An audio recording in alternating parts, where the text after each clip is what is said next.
Recording. Oh, okay. No, you are now. Okay. Awesome. All right, well, this is the chromatic exercise and the explanation of it. So, first and foremost, you want to make sure that your thumb is flat against the neck and straight out like this. Then you turn your hand into a cup and bring your fingers to the bowl, or to the board. The other way you can do is create a bowl by putting a ball in it, imaginary obviously, taking it out, making sure that your wrist stays straight, and then you just take that shape and put it right there. Bring your fingers to the fretboard. The one thing that every beginner wants to do is arch their wrist. That's not a good idea. If you get in the habit out of the chute learning what you need to do to keep your wrist stationary and bring your fingers to the board, you'll be way better off. Okay, so playing to a click, we're going to start with 40 BPM. That's what I suggest you start with, and then once you get this down really well, then you can advance to 50 BPM. But make sure you get it on spot on, like you can pick it up, you can play it the next day, you can play it the next day, you can play it, then you know you're ready to move on. So the way you do this is you get the BPM in your head, either by tapping, or by tapping your foot, or by tapping the guitar.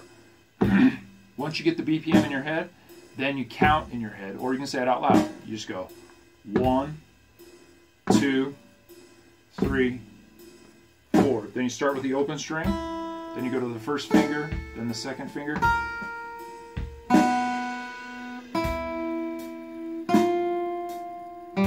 I nod my head. That way you can pretend you're headbanging. Just kidding. Okay, so we do that all the way up, then we go 2, 1 open all the way down. So it sounds like this. Now on this phase, on the way up, we're doing leaving the fingers on the board and then going open, 1, 2. So it crawls like a spider. So just remember, we crawl like a spider on the way up.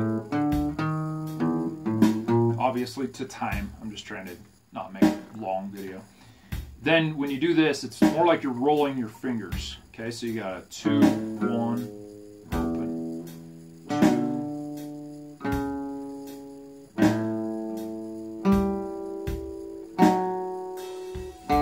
Okay, all the way down. Notice my wrist is still straight. Okay, that's called a chromatic exercise. They're very important. They are very boring, but they are very necessary.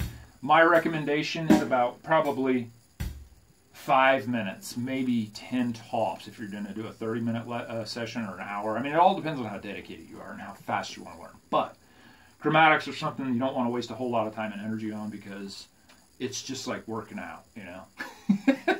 I mean, I don't work out near enough as I should, but this is basically a finger gym. The most important thing is the thumb is balancing the shape. So right now we're 0, 1, 2, so it's going to be in the middle. Okay. Next time 0, 1, 2, 3. It's going to be right there. 1, 2, 3, 4. It's going to be in between the two. So you divide the shape in half, and that's where your thumb goes, making sure that it's flat out like that, and the thumb stays straight up all the time. Always constantly check your thumb, because it's the #1 thing that wants to do this, or whatever. So is it achievable to play this way? Yeah, absolutely. But it'll be more beneficial if you start this way. So, all right, that is chromatics. Peace out.